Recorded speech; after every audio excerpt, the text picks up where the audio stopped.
Student, how are you? I hope that you are all well, fine. मैं आशा करता हूँ आप सभी बहुत ही अच्छे होंगे और आपकी पढ़ाई कंटिन्यू चल रही होगी। हमने आपको इंट्रोडक्शन ऑफ ऑर्गेनिक केमिस्ट्री में 2 लेक्चर दिया था और आज ये इंट्रोडक्शन ऑफ ऑर्गेनिक केमिस्ट्री का तीसरा लेक्चर हम देने जा रहे हैं आपको। और ज़्यादा कुछ ना कहते हुए टॉपिक की शुरुआत करते हैं। आज का आपका जो टॉपिक है वो है क्लासिफिकेशन ऑफ कार्बन। क्या है टॉपिक आपका? Classification of carbon. ठीक, कार्बन के अबाउट में हमने आपको कई ढेर सारी चीज़ें बताई थी। कार्बन का atomic number, atomic weight, carbon का कैटिनेशन प्रॉपर्टी, ये सारी चीज़ें हमने आपको डिफाइन की थी। और फिर उसी से क्रम में आगे बढ़ रहे हैं। क्लासिफिकेशन ऑफ कार्बन, कार्बन का वर्गीकरण। तो आपको हम बताना चाहेंगे जो कार्बन होता है, हमने आपको बताई थी कार्बन की जो फ्री वैलेंसी होती है कितनी होती है? 4 होती है। ठीक, यानी कार्बन की चारों वैलेंसी क्या करती हैं? बॉन्ड बनाती हैं। ठीक है, कार्बन की चारों वैलेंसी क्या करती हैं? बॉन्ड बनाती हैं। इसी के बेस पे जो है, वैलेंसी के बेस पे ही, मतलब वैलेंसी की बेस पे कह सकते हैं कि नहीं, ये नहीं कह सकते कि कार्बन का क्लासिफिकेशन इसी वैलेंसी के बेस पे हम लोग करते हैं। जब कच्चा कार्बन की वैलेंसी 4 है तो जाहिर सी बात है कार्बन भी 4 प्रकार का आपका होगा। सबसे पहली बात करते हैं हम primary carbon. Primary carbon short में आपका लिखा जाएगा इस तरह, प्राइमरी कार्बन। ठीक, जो आपका प्राइमरी कार्बन होता है वो सिर्फ एक कार्बन से जुड़ा होता है। आपका जो प्राइमरी कार्बन होता है वो सिर्फ एक कार्बन से जुड़ा होता है। तो क्या लिखेंगे? Joint with only 1 carbon. जो प्राइमरी कार्बन होगा केवल एक कार्बन से जुड़ा होगा, सिर्फ एक कार्बन से। अब इस प्राइमरी कार्बन से जो हाइड्रोजन ज्वाइंट होगा, ठीक, देखिएगा, इस प्राइमरी कार्बन से जो हाइड्रोजन ज्वाइंट होगा उस हाइड्रोजन को हम लोग प्राइमरी हाइड्रोजन कहेंगे। क्या कहेंगे उसको? हम लोग प्राइमरी हाइड्रोजन कहेंगे। ठीक है, तो प्राइमरी कार्बन के साथ मैक्सिमम 3 प्राइमरी हाइड्रोजन हो सकते हैं। प्राइमरी कार्बन के साथ मैक्सिमम 3 प्राइमरी हाइड्रोजन हो सकते हैं। फिर से सुन लीजिए, प्राइमरी कार्बन, आपका जो प्राइमरी कार्बन होता है केवल एक कार्बन से जुड़ा होता है और उसमें जो हाइड्रोजन जुड़े होते हैं कितने होते हैं? मतलब प्राइमरी कार्बन से जो हाइड्रोजन जुड़ा होगा उसको हम लोग प्राइमरी हाइड्रोजन कहेंगे। और प्राइमरी हाइड्रोजन की संख्या मतलब कितने नंबर हो सकते हैं उनके? 3 हो सकते हैं। ठीक, अब दूसरा हम बात करेंगे सेकेंडरी कार्बन की।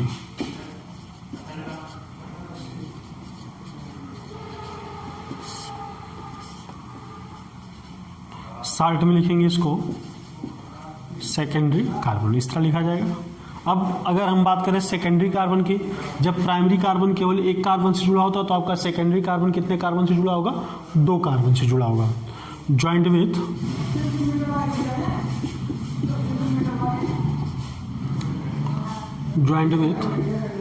2 कार्बन। ठीक, आपका जो सेकेंडरी कार्बन होगा कितने कार्बन से जुड़ा होगा? 2 कार्बन से जुड़ा होगा। अब इस सेकेंडरी कार्बन से आपका जो हाइड्रोजन जुड़ेगा उसको हम लोग क्या कहेंगे? उसको कहेंगे सेकेंडरी हाइड्रोजन। क्या कहते हैं? Secondary hydrogen. Joint with 2 carbon. अब इस सेकेंडरी कार्बन से जो हाइड्रोजन जुड़ा होगा उसको हम लोग क्या कहेंगे? सेकेंडरी हाइड्रोजन कहेंगे। और ये मैक्सिमम कितने हो सकते हैं? इनकी संख्या मैक्सिमम 2 कितनी होती है? 2 हाइड्रोजन। अधिकतम कितने हाइड्रोजन हो सकते हैं? 2 हाइड्रोजन हो सकते हैं। देख लीजिए दोनों चीज़ें आप, प्राइमरी कार्बन केवल एक कार्बन से जुड़ेगा, सेकेंडरी कार्बन 2 कार्बन से जुड़ा रहता है और प्राइमरी कार्बन से जो हाइड्रोजन जुड़ा रहता है उसको प्राइमरी हाइड्रोजन कहते हैं। मैक्सिमम इनकी संख्या 3 होती है। आपका जो सेकेंडरी कार्बन होता है वो 2 कार्बन से जुड़ा होता है और इसके साथ जो हाइड्रोजन लगा होता है उसको हम लोग सेकेंडरी हाइड्रोजन कहते हैं और इनकी संख्या अधिकतम 2 होती है। ठीक, देख लीजिए इन चीज़ों को एक बार।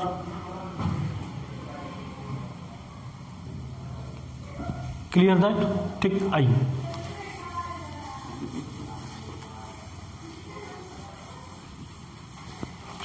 अब हम बात करेंगे टर्सरी कार्बन की। किसकी बात करेंगे? Tertiary carbon.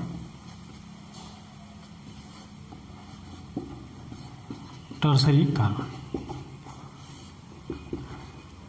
आपका जो टर्सरी कार्बन होता है वो कितने कार्बन से ऐड होगा? 3 कार्बन से ऐड होगा। ठीक, ज्वाइंट विथ 3 कार्बन। अब यहां पे जो हाइड्रोजन इससे जुड़ी होगी वो क्या कहलाएगी? वो कहलाएगी टर्सरी हाइड्रोजन। क्या कहलाएगी?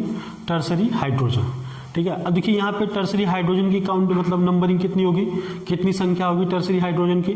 देखिए, प्राइमरी कार्बन से जो हाइड्रोजन जुड़ता है उसको हम लोग प्राइमरी हाइड्रोजन कहते हैं। सेकेंडरी कार्बन से जो हाइड्रोजन जुड़ा था हम लोग उसको सेकेंडरी हाइड्रोजन कहे हैं। और टर्सरी कार्बन से जो हाइड्रोजन जुड़ा होगा उसको हम टर्सरी हाइड्रोजन कहेंगे। फिर ध्यान दीजिएगा, प्राइमरी कार्बन से जो हाइड्रोजन जुड़ा था प्राइमरी हाइड्रोजन, और उनकी संख्या मैक्सिमम कितनी थी? 3। फिर सेकेंडरी में 2 हुई। अब टर्सरी में कितनी हो जाएगी? केवल 1। मैक्सिमम कितनी होगी? केवल 1। ठीक, क्लियर? अब आगे बात करते हैं हम number 4, quaternary carbon. Quaternary carbon, अब यहाँ पे जो आपका क्वाटरनरी कार्बन होगा, देखिए प्राइमरी कार्बन 1 कार्बन से जुड़ा था, सेकेंडरी कार्बन 2 से, टर्सरी 3 से, तो क्वाटरनरी कार्बन कितने कार्बन से जुड़ेगा? 4 कार्बन से जुड़ेगा। Joint with 4 carbon. ठीक, अब यहाँ पे जो हाइड्रोजन इससे जुड़ी रहेगी क्या कहेंगे उसको? क्या हम उसको कहेंगे क्वाटरनरी हाइड्रोजन होगा? चलिए ठीक, क्या कहेंगे उसको? क्वाटरनरी हाइड्रोजन कहेंगे। क्या ये पॉसिबल है? नहीं, ये पॉसिबल नहीं है। आपका हाइड्रोजन जो होगा वो प्राइमरी, सेकेंडरी और टर्सरी होगा, हाइड्रोजन क्वाटरनरी नहीं होगा। Never exist.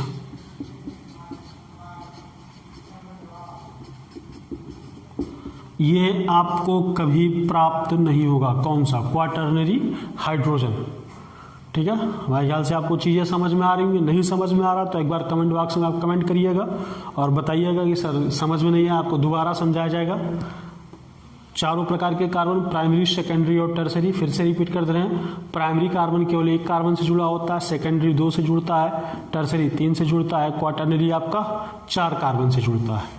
प्राइमरी कार्बन से जो हाइड्रोजन जुड़ा होगा उसको प्राइमरी हाइड्रोजन, सेकेंडरी कार्बन से जो हाइड्रोजन जुड़ा होगा उसको सेकेंडरी हाइड्रोजन, टर्सरी कार्बन से जो हाइड्रोजन जुड़ा होगा उसको टर्सरी हाइड्रोजन कहेंगे। लेकिन क्वाटरनरी हाइड्रोजन आपका नेवर एग्जिस्ट, कभी नहीं प्राप्त होगा। क्लियर? देख लीजिए वो। आइए एक एग्जाम्पल देखते हैं। हमारे पास ये एग्जाम्पल है CH3 single bond CH, single bond CH2 CH2, जो भी है एग्जाम्पल सामने आपके। अब इस एग्जाम्पल में हमको बताना है कौन सा कार्बन प्राइमरी होगा और कौन सा कार्बन सेकेंडरी होगा, कौन सा टर्सरी होगा, कौन सा क्वाटरनरी होगा। देखिए, अब यहाँ पे अगर हम इस कार्बन की बात करें तो ये कार्बन केवल इस कार्बन से जुड़ा हुआ है। किस कार्बन से जुड़ा हुआ है? इससे जुड़ा हुआ है। तो यहाँ पे ये कार्बन कौन सा हो जाएगा आपका? प्राइमरी कार्बन हो जाएगा। ठीक, अब इस कार्बन की अगर हम बीच वाले कार्बन की बात करें, ये कार्बन आपको दिख रहा होगा, ये जो है यहाँ भी इस कार्बन से जुड़ा है, इस कार्बन से जुड़ा और इस कार्बन से। टोटल कितने कार्बन से जुड़ा है? 3 कार्बन से। तो आपका ये कौन सा कार्बन हो जाएगा? टर्सरी कार्बन हो जाएगा। ठीक, इस कार्बन की अगर आप बात करें तो ये कार्बन केवल ऊपर वाले कार्बन, एक कार्बन से जुड़ा हुआ, तो ये कार्बन कौन सा हो जाएगा आपका? ये प्राइमरी कार्बन हो जाएगा। अगर इस कार्बन की आप बात करें तो यहाँ पे एक कार्बन से, एक कार्बन यहाँ 2 कार्बन से जुड़ा हुआ है, तो कौन सा कार्बन हो जाएगा आपका? सेकेंडरी कार्बन हो जाएगा। इस कार्बन की अगर आप बात करेंगे, यहाँ पे ये जो कार्बन लगा हुआ, तो देखिए 4 कार्बन से ये जुड़ा हुआ। कैसे? एक कार्बन ये हो गया, एक ये 2, एक ये 3 और एक ये 4, तो ये आपका कौन सा कार्बन हो जाएगा? ये आपका क्वाटरनरी कार्बन हो जाएगा। क्लियर? देखिए, केवल एक कार्बन से जुड़ा है ये प्राइमरी कार्बन, ये आपका जो है 1, 2, 3 कार्बन से जुड़ा है टर्सरी कार्बन, ये वाला कार्बन आपका केवल इस कार्बन से जुड़ा है, प्राइमरी कार्बन। ये कार्बन आपका यहाँ इससे जुड़ा है, इससे जुड़ा है, सेकेंडरी कार्बन। और ये कार्बन देखिए 4 कार्बन से जुड़ा है, इससे, इससे, इससे और इससे। तो कौन सा हो गया आपका? क्वाटरनरी कार्बन हो गया। ठीक, देख लीजिए एक बार चीजों को। क्लियर? अब आइए आगे बढ़ते हैं। क्लियर? अब आइए आगे बढ़ते हैं। फिर से एक बार हम बात करते हैं किसकी? कार्बन की बात करते हैं। किसकी बात करेंगे? कार्बन की बात करेंगे।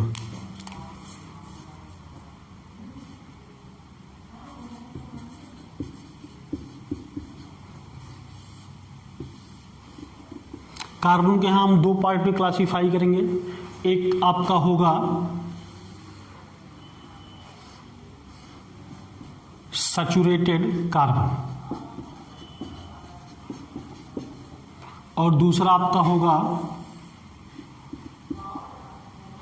Unsaturated carbon.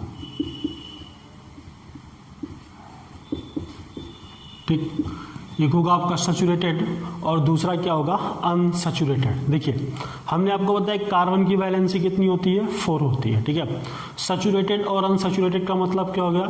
सैचुरेटेड का मतलब हुआ हिंदी में संतृप्त और अनसैचुरेटेड का मतलब होता है असंतृप्त। तो अगर चलिए हम थोड़ी सी हिंदी की बात करते हैं।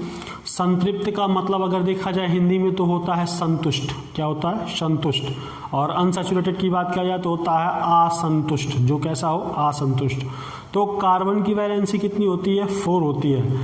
अगर कार्बन के चारों वैलेंसी 4 सिंगल बॉन्ड बना रहे हैं तो आपका जो कार्बन होगा वो सैचुरेटेड कार्बन होगा। क्या होगा? कार्बन आपका जो होगा वो सैचुरेटेड कार्बन होगा। और अगर आपका कार्बन चारों वैलेंसी सिंगल बॉन्ड नहीं बना रहा है तो आपका जो कार्बन होगा कैसा होगा? वो अनसैचुरेटेड होगा। ठीक, यानी कार्बन की वैलेंसी 4। हम सुबह नाश्ते में कितना खाते हैं? 4 रोटी। और दोपहर में फिर कितना खाते हैं? फिर 4 रोटी खाते हैं। फिर शाम को कितना खाते हैं? फिर 4 खाते हैं। तो 4 के साथ आपका पुराना संबंध होगा। और ये याद रखिएगा कि कार्बन की जब चारों वैलेंसी 4 सिंगल बॉन्ड बनाएंगी तो आपका जो कार्बन होगा कैसा होगा? सैचुरेटेड कार्बन होगा। सिंपल सी बात है। ठीक है, आइए देखते हैं। तो कहने का मतलब क्या है? और हमने आपको ये भी बताया था कि जहां पे 4 सिंगल, मतलब जहां पे सिंगल बॉन्ड बनता है वहां पे क्या होता है? एक सिग्मा बॉन्ड होता है। क्या होता है? एक सिग्मा बॉन्ड होता है। तो कहने का मतलब क्या है कि यहाँ पे जो सैचुरेटेड कार्बन की पहचान होगी क्या होगी? All 4 sigma bond. ठीक, चारों कैसे होंगे? सिग्मा बॉन्डेड होंगे, यानी चारों क्या बनाएंगे? सिंगल बॉन्ड बनाएंगे। क्लियर? अब बात करते हैं हम किसकी? अनसैचुरेटेड कार्बन की। जो आपका अनसैचुरेटेड कार्बन होगा इसी को हम क्या कह सकते हैं? इसी को हम साइक्लिक कार्बन भी कहते हैं। क्या कहते हैं? या कह सकते हैं कि अनसैचुरेटेड की जो कंडीशन होगी उसकी कंडीशन ये होगी कि यहाँ पे साइक्लिक कार्बन होना चाहिए। क्या होना चाहिए? Cyclic carbon. साइक्लिक कार्बन के साथ साथ दूसरी कंडीशन इसकी क्या होगी? आपका ये जो कार्बन होना चाहिए ये पाई बॉन्डेड होना चाहिए। कैसा होना चाहिए? पाई बॉन्डेड। पाई बॉन्डेड कार्बन। पाई बॉन्डेड कार्बन का मतलब क्या हुआ? पाई बॉन्डेड कार्बन मीन्स हो गया आपका सिंगल बॉन्ड नहीं होगा, कहीं ना कहीं उसमें क्या होना चाहिए? डबल बॉन्ड होना चाहिए या आपका ट्रिपल बॉन्ड होना चाहिए, तभी आपका क्या आएगा? पाई बॉन्ड आएगा। फॉर एग्जांपल, जैसे हम आपको एक एग्जांपल यहाँ समझा दे रहे हैं। देखिए यहाँ पे एग्जांपल है CH2 डबल बॉन्ड CH2। अब यहाँ पे आपका डबल बॉन्ड आ गया तो दैट्स मीन क्या? इसका मतलब क्या होगा? इसका मतलब ये होगा कि यहाँ पे आपका क्या है? पाई बॉन्ड है। जब पाई बॉन्ड है तो आपका कार्बन कैसा होगा? अनसैचुरेटेड होगा। और जो कंपाउंड होगा वो भी कैसा होगा? आपका अनसैचुरेटेड होगा। एक एग्जाम्पल और देख लीजिए, जैसे ये एग्जाम्पल आपका दूसरा CH ट्रिपल बॉन्ड CH। ठीक, यहाँ देखिए ट्रिपल बॉन्ड बन गया। ट्रिपल बॉन्ड बनने का मतलब क्या हो गया? यहाँ पे आपका पाई बॉन्ड आएगा।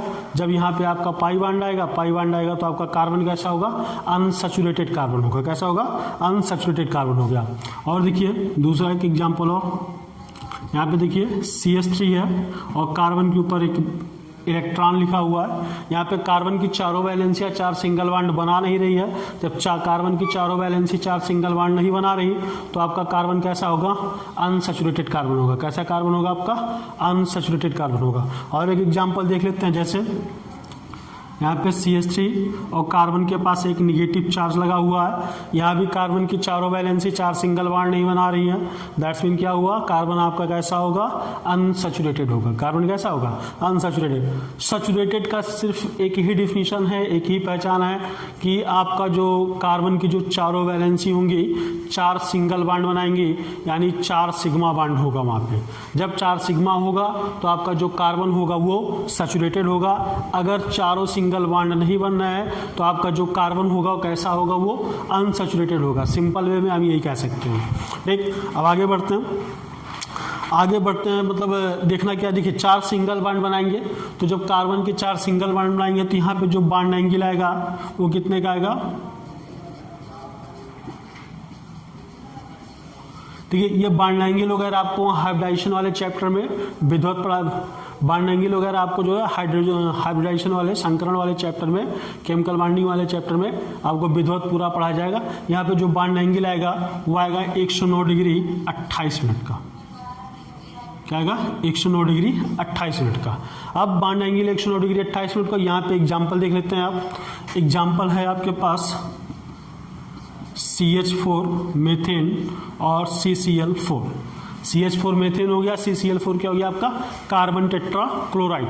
देखिए अब आपको हाई क्लास 10th में एक चीज़ पढ़ाई गई होगी, CH4 का स्ट्रक्चर बताया जाता है। आपको क्या बताया जाता है? CH4 का स्ट्रक्चर, या कार्बन मतलब कार्बन के साथ ये 4 हाइड्रोजन जुड़े हुए हैं, इनका स्ट्रक्चर बनाया जाता है। और जो स्ट्रक्चर होता है कैसा होता है? CH4 का टेट्राहेड्रल होता है। शेप कैसा होता है इसका? CH4 का जो शेप होता है कैसा होता है? वो टेट्राहेड्रल होता है। कैसा होगा आपका? टेट्राहेड्रल होगा। यहाँ बीच में हम बता दे रहे हैं, कुछ इस तरह आपको हाई स्कूल में बताया गया होगा। ठीक, यहाँ पे बॉन्ड एंगल जो लिया जाता है कितने का लिया जाता है? 109 डिग्री 28 मिनट के है। टेट्राहेड्रल से चारों जगह क्या जुड़े होते हैं? 4 हाइड्रोजन जुड़े होते हैं। इन बॉन्ड को आपस में ये कनेक्ट किया जाता है। ठीक है, कुछ स्ट्रक्चर मतलब कह सकते हैं इनको ऐसे करके जो है दिया जाता है। ठीक है, तो ये जो टेट्राहेड्रल शेप होता है हमें उससे मतलब नहीं, बस आप इतना याद रखेंगे CH4 का जो शेप होता है कैसा होता है? टेट्राहेड्रल होता है। यहाँ कुछ आवश्यकता नहीं है। और बॉन्ड एंगल कितना होगा वहाँ पे? 109 डिग्री 28 मिनट का। ठीक, बॉन्ड एंगल कितना होगा आपका? 109 डिग्री 28 मिनट का। ये जो टेट्राहेड्रल शेप है ये किसने दिया था? ये महत्वपूर्ण, ये इंपॉर्टेंट है। ये आपसे पूछा जाता है आपके एग्जाम में, किसी भी कंपटीशन एग्जाम में आपके पूछा जाता है टेट्राहेड्रल शेप ये किसने दिया था? इसको दिया था एक्सप्लेन्ड बाय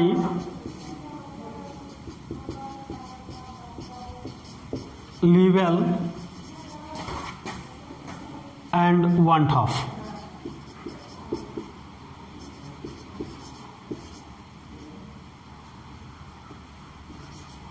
लीवेल एंड वांटॉफ साइंटिस्टों ने जो है इसको दिया था। मतलब इस टेट्राहेड्रल के क्या नाम है?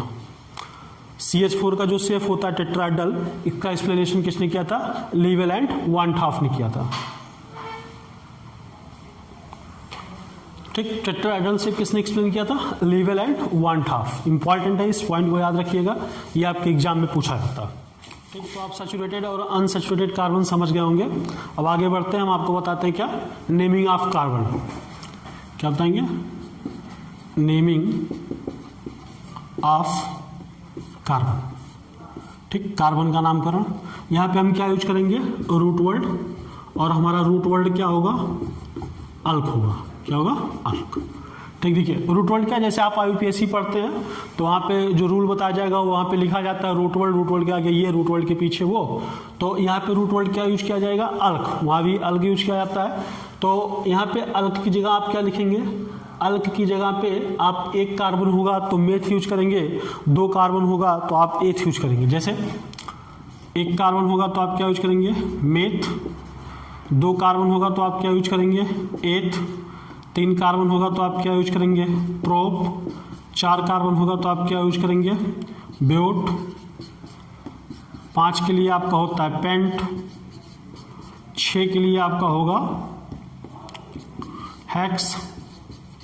7 के लिए आपका होगा हेप्ट। ठीक, 1 के लिए मेथ होगा, 2 के लिए एथो, 1 के लिए मेथ, 2 के लिए 3 के लिए प्रोप, 4 के लिए ब्यूट, 5 के लिए पेंट, 6 के लिए एक्स और 7 के लिए क्या होगा आपका हेप्ट होगा। अब बात करते हैं कौन सा, 8वां। 8 के लिए आपका होगा ऑक्ट। 9 के लिए आपका होगा नेन। 10 के लिए आपका होगा डेक।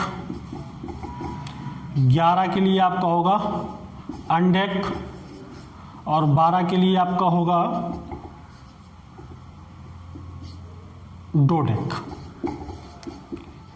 डोडेक क्लियर। ठीक, देख लीजिए एक बार आप। 1 के लिए मेथ, 2 के लिए एथ, 3 के लिए प्रोप, 4 के लिए ब्यूट, 5 के लिए पेंट, 6 के लिए एक्स, 7 के लिए एप, 8 के लिए आक्ट, 9 के लिए नियन, 10 के लिए डेक, 11 के लिए अनडेक और 12 के लिए क्या यूज करेंगे आप, डोडेक यूज करेंगे। अब देखिए जहाँ पे आपको मान लिया IUPAC नाम लिखना है, इसके आगे IUPAC हम आपको पढ़ाएंगे। अगर IUPAC नाम लिखना है तो वहाँ पे जितने कार्बन का आपका रूट वर्ड होगा, 4 कार्बन है तो ब्यूट, 5 है तो पेंट, जिस तरह आपका रूट वर्ड आपको जितने कार्बन की चैन मिलेगी उसी हिसाब से आप क्या करेंगे, अपने इन रूट वर्डों का प्रयोग करेंगे। और ये चीज़ें आपको क्या होना चाहिए, ये आपको याद होना चाहिए हर हाल में। इसको इतना अच्छे से याद कर लीजिएगा। याद नहीं करिए कि आपको जो पढ़ा रहा है इंट्रोडक्शन ऑफ ऑर्गेनिक केमिस्ट्री, एक बेसिक कॉन्सेप्ट है आपकी केमिस्ट्री का, वो भी ऑर्गेनिक केमिस्ट्री का। ये कॉन्सेप्ट अगर आपका क्लियर नहीं होता तो आपको क्या आती हैं, केमिस्ट्री पढ़ने में बहुत दिक्कतें आती हैं। तो जितना ये आप पढ़ रहे हैं इंट्रोडक्शन ऑफ ऑर्गेनिक केमिस्ट्री में, जो भी 5-6 लेक्चर जाएगा, उसको आप अच्छे से क्लियर कर लीजिएगा और याद रखिएगा हमेशा, उसको एकदम रट लीजिएगा, आपके जुबान पे होनी चाहिए वो चीज़ें।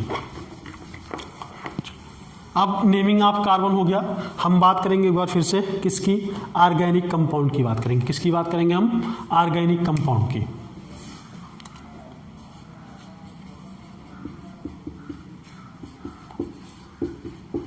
ऑर्गेनिक कंपाउंड की, ठीक। अगर हम ऑर्गेनिक कंपाउंड की बात करें, हमने तो बता ही दिया ऑर्गेनिक कंपाउंड किसे कहते हैं और क्या होता है, ये सारी चीज़ें होता है। अगर हम ऑर्गेनिक कंपाउंड की बात करें तो ऑर्गेनिक किसी भी ऑर्गेनिक कंपाउंड में हमारे 2 पार्ट होते हैं। कितने पार्ट होते हैं, 2 पार्ट होते हैं। एक तो होता है आपका एल्किल ग्रुप, जिसको हम किससे रिप्रेजेंट करते हैं, R से दिखाते हैं। ठीक, क्या होता है आपका एल्किल ग्रुप, जिसको हम किससे रिप्रेजेंट करते हैं, R से। वो कार्बन की एक श्रृंखला, एक कार्बन की चैन होती है। एक कार्बन हो सकता है, 2 हो सकता है, 3 का हो सकता है। तो हमारा एक होता है एल्किल ग्रुप और दूसरा जो हमारा होगा वो होता है फंक्शनल ग्रुप। दूसरा हमारा क्या होगा, फंक्शनल ग्रुप।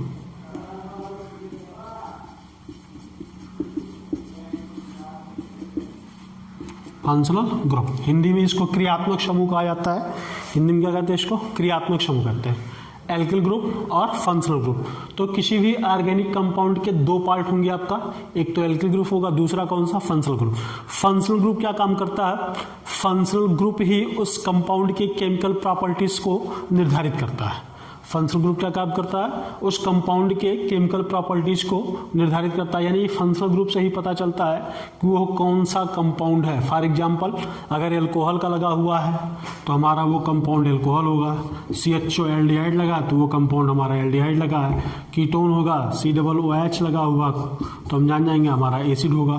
तो ये फंक्शनल ग्रुप पे ही डिपेंड करता है हमारा कंपाउंड क्या है, उसका नेचर क्या है या उसकी केमिकल प्रॉपर्टीज क्या होंगी। ये सारी चीज़ें किस पे डिपेंड करती हैं, फंक्शनल ग्रुप पे, क्रियात्मक समूह पे। तो हम अभी वहाँ पे बात नहीं करेंगे, फंक्शनल ग्रुप की बात नहीं करेंगे, उसकी बात हम बाद में करेंगे। सबसे पहले हम आपको बताएंगे क्या, एल्किल ग्रुप, एल्किल समूह क्या होता है। ठीक है, तो जो आपका एल्किल समूह होता है, इसकी सबसे पहली कंडीशन यही है। कौन सी कंडीशन है इस एल्किल समूह की, must have carbon, must have carbon. ठीक, यानी जो एल्किल ग्रुप होगा उसके पास कार्बन अवश्य होगा। क्या होगा, कार्बन अवश्य होगा। जो एल्किल ग्रुप होगा आपका उसके पास कार्बन अवश्य होगा। ठीक, अब दूसरा, जब कार्बन होगा तो इसका जनरल फार्मूला होगा। इसके जनरल फार्मूला की हम बात करते हैं, जनरल फार्मूला। इसका जनरल फार्मूला होगा आपका CnH2n + 1। ठीक, क्या होगा? CnH2n + 1। अब आइए देखते हैं कुछ एल्किल ग्रुप देख लेते हैं हम लोग। जैसे अगर आप n बराबर 1 रखते हैं, कितना रखते हैं? n बराबर 1 रखते हैं तो आपको हो जाएगा C, कार्बन 1 होगा, और n की जगह 1 रखेंगे, 2 1 जा 2 और 1 कितना हो जाएगा? 3, तो हो जाएगा आपका CH3। अब देखिए आप क्या लिखने जा रहे हैं? एल्किल, इसका नाम ही तो एल्किल ग्रुप है आपका ये CH3। एक कार्बन है, एक कार्बन का रूट, और हमने आपको क्या बताया? मेथ बताया। क्या बताया? मेथ। और अल्क की जगह आप क्या जोड़ देंगे? मेथ। तो क्या हो जाएगा आपका? ये मैथिल हो जाएगा। क्लियर? क्या हो जाएगा? मैथिल। अब अल्क, ये आपका एल्किल है ना, तो अल्क की जगह हमारा रूट वाला अल्क था, अब इसकी जगह हम क्या जोड़ दिए? ये मेथ जोड़ दिए, तो क्या नाम हो गया इसका? मैथिल हो गया। अब दूसरा हमारा जो है, अगर n बराबर हम 2 ले रहे हैं तो क्या हो जाएगा? C2 और 2 2 जा 4 1 5, C2H5। क्या लिख सकते हैं हम इसको? अब देखिए 2 कार्बन का रूट वर्ड है, 2 कार्बन के लिए हमने आपको अभी बताया क्या होगा? एथ, तो यहाँ क्या लिख देंगे हम लोग? एथिल लिख देंगे। ठीक, फिर अगर हम 3 कार्बन ले रहे हैं, n बराबर 3 ले रहे हैं, तो C3 हो जाएगा, और 3 2 जा 6 1 7, C3H7 क्या हो जाएगा? 3 कार्बन का रूट वर्ड हमारा क्या था? प्रोप। अब यहाँ पे इसका नाम क्या हो जाएगा? प्रोपिल हो जाएगा। क्या हो जाएगा? प्रोपिल। कोई कंफ्यूजन नहीं कि मेथिल क्यों होगा, एथिल क्यों होगा, प्रोपिल क्यों होगा। एक कार्बन है तो मेथ होता है, 2 कार्बन का रूट वर्ड एथ, 3 का क्या हो जाएगा? प्रोप। इसी तरह आप 4 कार्बन का करिए या 5 कार्बन का करिए तो आपका क्या हो जाएगा? 4 कार्बन का ब्यूटाइल हो जाएगा, 5 का पेंटाइल हो जाएगा, 6 का एक्साइल हो जाएगा। उसमें कोई कंफ्यूजन नहीं, कोई दिक्कत नहीं। बस आप जितने कार्बन दिया फार्मूले पे आप क्या करेंगे? अप्लाई कर देंगे। ठीक है, तो अब फंक्शनल ग्रुप की बात हम कब करेंगे? बाद में करेंगे, अभी नहीं। अभी इसकी कोई चर्चा नहीं होगी, बाद में चर्चा होगी इसकी। हम सबसे पहले एल्किल ग्रुप देख लेते हैं। एल्किल ग्रुप आप देख लिए, जनरल फार्मूला क्या होता है? CnH2n + 1। ठीक है, जैसे मैथिल हो गया, एथिल हो गया और प्रोपिल हो गया एग्जाम्पल में। अब हम बात करते हैं फिर से किसकी? एल्किल समूह की, एल्किल ग्रुप की बात करेंगे। क्या करेंगे उसका? हम लोग उसका क्लासिफिकेशन करेंगे। हमने आपको बताया एल्किल ग्रुप को किससे लिखते हैं? R से लिखते हैं। तो बात करेंगे किसकी? क्लासिफिकेशन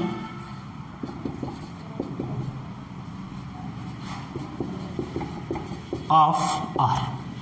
ठीक, क्लासिफिकेशन ऑफ R। एल्किल समूह का हिंदी हो जाएगी R का वर्गीकरण या एल्किल समूह का वर्गीकरण। ठीक है, आइए अब थोड़ा सा बात देखते हैं क्या होता है। जैसे हमारा जो एल्किल समूह होता है, एल्किल ग्रुप होता है, R से डिनोट करेंगे, और यहाँ पे एल्किल ग्रुप के पास हमेशा एक फ्री वैलेंसी होती है। क्या होती है? एल्किल ग्रुप का एक वैलेंसी हमेशा क्या होती है? फ्री होती है। इसको हम क्या लिखेंगे? Free valency. इस फ्री वैलेंसी पे हम ग्रुप को ही ऐड करते हैं, तो सॉरी फंक्शनल ग्रुप को ही ऐड करते हैं अधिकतर। फ्री वैलेंसी, आपका जो एल्किल समूह होगा, एल्किल ग्रुप होगा, उसकी एक वैलेंसी हमेशा क्या होती है? फ्री होती है। अब जिस तरह आपने कार्बन का क्लासिफिकेशन किया था, सेम उसी टाइप किसका कर लेंगे हम? एल्किल ग्रुप का भी क्या कर लेंगे? क्लासिफिकेशन कर लेंगे। होगा आपका प्राइमरी एल्किल, क्या हो जाएगा? Primary alkyl.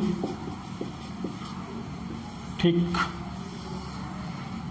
दूसरा होगा आपका सेकेंडरी एल्किल,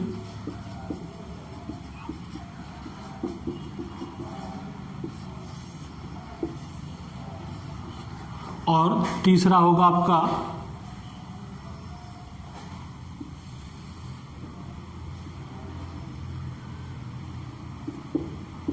टर्सरी एल्किल।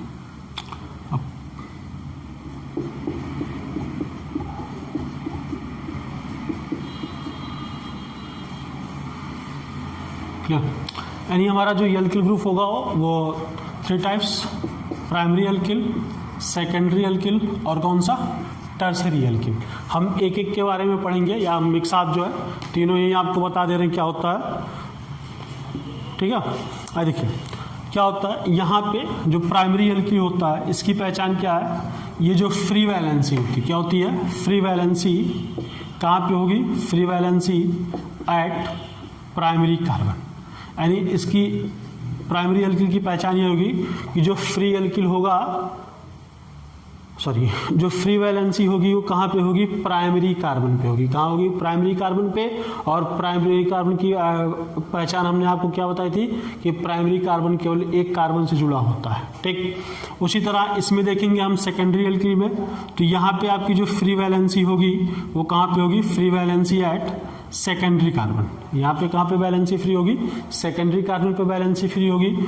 और यहाँ पे इसकी फ्री वैलेंसी कहाँ होगी, कॉमन सी बात है, प्राइमरी पे ये होगा, सेकेंडरी पे होगा, तो वो कहाँ पे होगा, टर्सरी कार्बन पे होगा। Free valency at tertiary carbon, free valency at primary carbon, free valency at secondary, फिर कहाँ पे होगा आपका, टर्सरी कार्बन पे फ्री होगा। एक बार देख लीजिए इन चीज़ों को, तीनों पॉइंट समझ में आ रहे नहीं आ रहा। प्राइमरी एल्किल का फ्री वैलेंसी प्राइमरी कार्बन पे, सेकेंडरी एल्किल का फ्री वैलेंसी आपका सेकेंडरी कार्बन पे, टर्सरी एल्किल का फ्री वैलेंसी कहाँ पे, टर्सरी कार्बन पे, ठीक। अब देखिए आगे बढ़ते हैं। अगर इसकी बात करें, यह हमेशा आपका ऑलवेज एंडेड विथ CH2, ठीक।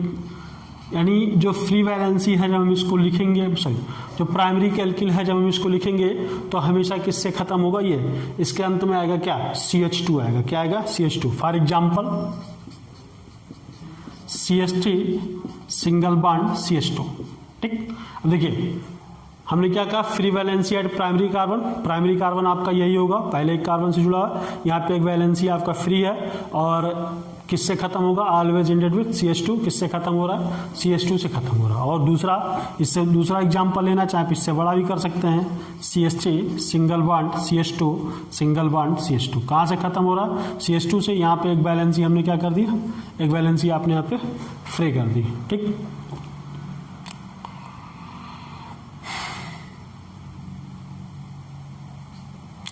क्लियर, एग्जाम्पल समझ में आ गया होगा आपको। CH2 से समाप्त होता है, फ्री वैलेंसी कहाँ पे होती है, प्राइमरी कार्बन पे होती है। अब हम बात करते हैं किसकी, सेकेंडरी एल्किल की बात करते हैं। सेकेंडरी एल्किल किससे समाप्त होगा, देखिए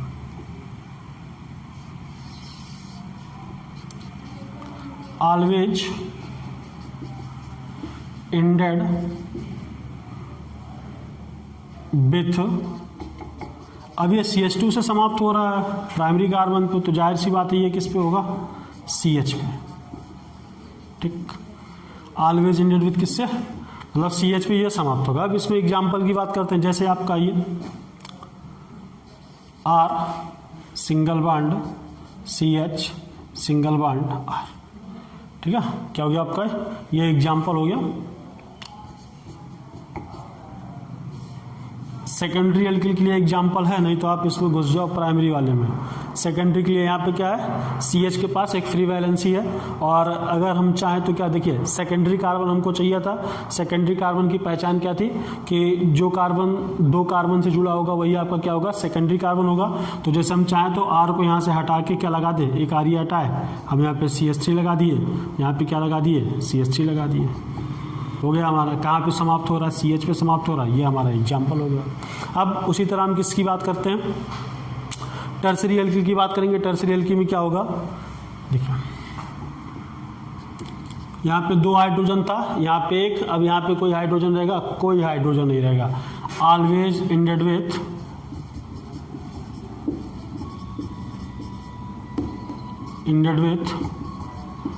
केवल कार्बन लिख दीजिए। यानी ये जब आप लिखेंगे टर्सरी एल्किल तो वहाँ पे जो कार्बन होगा उसके पास कोई हाइड्रोजन नहीं होगा। जैसे for example R single bond C, R single bond R, ठीक। हमने क्या कहा था आपसे कि इसकी जो वैलेंसी होती है टर्सरी कार्बन पे क्या होती है, फ्री होती है।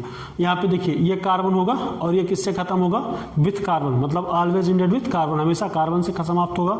अब यहाँ पे ये जो कार्बन है आप देख सकते हैं कि ये 3 एल्किल समूह से हमने इसको ऐड कर रखा। कितने एल्किल समूह इस कार्बन से जुड़े हैं, 1 2 3। अगर हम तीनों एल्किल समूह को हटा दें तो यहाँ पे क्या लगा सकते हैं, CH3 ऐड कर सकते हैं। एल्किल ग्रुप को हमने ये हटाया यहाँ पे और क्या ऐड कर दिया, CH3। ये यहाँ पे CH3 लगा दिया, यहाँ पे CH3 और यहाँ पे क्या लगा दिया, CH3। क्लियर। अब देखिए अभी आपका कार्बन जो है, आपका ये कार्बन 3 कार्बन से ऐड हो गया, 1 2 3, कौन सा कार्बन हो गया, टर्सरी कार्बन, यहाँ पे बैलेंसी फ्री है। और उसके बाद किससे समाप्त हो रहा है, tertiary alkyl always ended with carbon, मतलब केवल कार्बन होगा। तो यहाँ पे देखिए या लास्ट में आपका क्या आ गया, सिर्फ और सिर्फ कार्बन आ गया। तीनों देख लीजिए, प्राइमरी, सेकेंडरी और टर्सरी अल्किल। ठीक, अब देखिए ये आप देख लीजिएगा अच्छे से, वीडियो को पुश करके थ्योरी को लिख लीजिएगा कॉपी में। ना समझ में आया, आपको कोई दिक्कत लगे, हमसे कोई गलती हो गई हो बताने में, कहीं पे हमने कुछ गलत बता दिया हो तो आप नीचे कमेंट करके बताइएगा। हम भी आपकी तरह इंसान हैं और गलती करना इंसान का जो है क्या कहते हैं वो स्वाभाविक होता है। क्या मतलब, इंसान गलतियों का पुतला है, बार बार गलती करता है, बार बार सीखता है। हम भी अभी सीख ही रहे हैं, कुछ आप हमसे सीखिए, हम कुछ आपसे सीखेंगे। अब इसके बाद हम बात करेंगे, ये हमारा एल्किल समूह का क्या हो गया, क्लासिफिकेशन हो गया। इसके आगे जो हमारा होगा वो होगा नॉर्मल आइसो नियो एल्किल। ठीक, नॉर्मल आइसो और नियो एल्किल के बारे में हम बात करेंगे कब, अगले लेक्चर में। तब तक के लिए आप जो वीडियो आपको पढ़ाया गया, जो लेक्चर आपको पढ़ाया गया उसको तैयार करिए। अगला लेक्चर आपको फिर कल मिलेगा। जय हिंद, जय भारत। और हाँ, चैनल को सब्सक्राइब करना मत भूलिएगा, लाइक करिएगा। आपको वीडियो पसंद आए, थ्योरी आपको अच्छी लग रही है तो आप अपने दोस्तों में शेयर भी करिए। बहुत बहुत धन्यवाद।